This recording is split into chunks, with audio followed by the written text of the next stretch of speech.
Et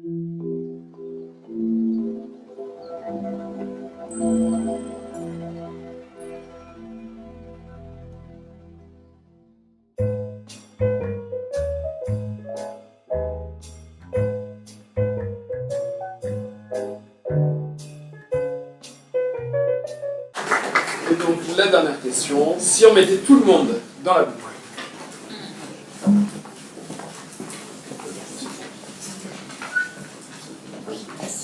Donc, Laurence Habib-Girel, je suis formatrice sur la circonscription de Seine-et-Loing et je vais vous présenter le projet Mes premiers pas à l'école maternelle.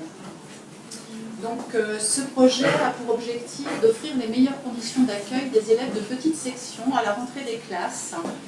Il est né du constat des difficultés liées à l'intégration dans un nouvel environnement des tout-petits. Donc, ce projet s'est réalisé grâce à un partenariat éducation nationale, commune et département. Nous nous appuyons dans notre travail sur les apports de la recherche concernant les sciences cognitives et nous nous intéressons particulièrement au rôle de l'école dans le développement de l'enfant. Voilà.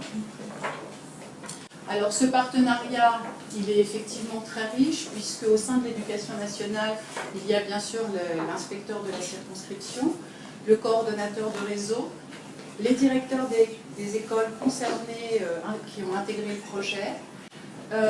Pour la municipalité, il y a l'élu chargé des affaires scolaires, les directeurs des structures petite enfance, les ATSEM et une psychologue jeunes enfants. Donc, concernant le département, il s'agit d'une infirmière puéricultrice qui participe au projet. Alors ce projet, tout d'abord, est né sur la circonscription de Damary qui est en éducation prioritaire, d'où ce nombreux partenariat. Mais très vite, il a pris de l'ampleur et il s'est généralisé sur toute la commune de Damary pour s'étendre ensuite à des communes de la circonscription de Damary, mais hors ville de Damary. Et aujourd'hui, il s'est aussi déployé sur la circonscription de Seine-et-Loing. Alors, 4 temps forts rythment l'année. Il y a tout d'abord l'inscription en mairie, où le rôle de la personne qui a la charge d'inscrire, de faire les inscriptions, va devoir renseigner les familles sur une soirée d'échange qui a lieu en mai. Donc un flyer est remis aux familles à ce moment-là pour les informer de cette soirée d'échange. Lorsque les parents vont aller à l'école pour faire l'admission à l'école, le directeur va à son tour insister sur l'intérêt de participer à cette soirée d'échange en rappelant bien sûr la date. Donc le deuxième temps fort, c'est bien sûr la rencontre avec les familles. Tous les partenaires sont présents lors de cette rencontre. L'idée, c'est de répondre à toutes les interrogations des familles pour apaiser les craintes. Et lors de cette soirée, on leur présente une journée type d'un élève de petite section, le rôle de tous les parents, enfin les adultes, présents dans l'école. Et on les informe de la rentrée échelonnée qui va nécessiter une organisation importante de leur part.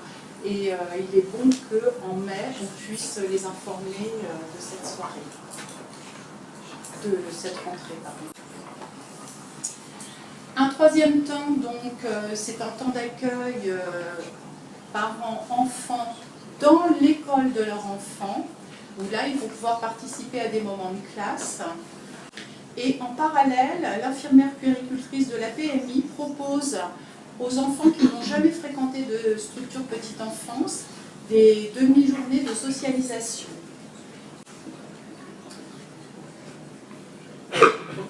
Donc le dernier temps fort de l'année, qui est donc la rentrée échelonnée, je vous le disais, qui nécessite une organisation importante pour les familles, puisque le groupe classe est scindé en deux. Les enfants entrent 1 heure, 1 heure et demie le premier jour par demi-groupe. Donc il y a peu d'enfants dans la classe, au minimum 2 adultes pour une douzaine d'enfants. Le deuxième jour, on est exactement sur le même schéma.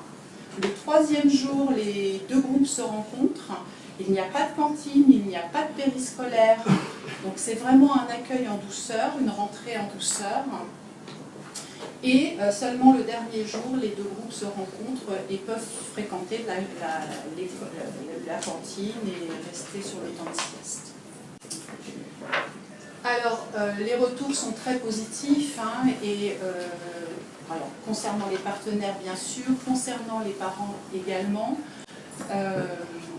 Et je voudrais surtout souligner que M. Potet, lorsqu'il a démarré ce patchwork des pratiques, a insisté sur une école bienveillante et le bien-être des enfants. Je pense que le bien-être des enfants à l'école, en tout cas, démarre dès la petite section et dès les premiers jours de classe.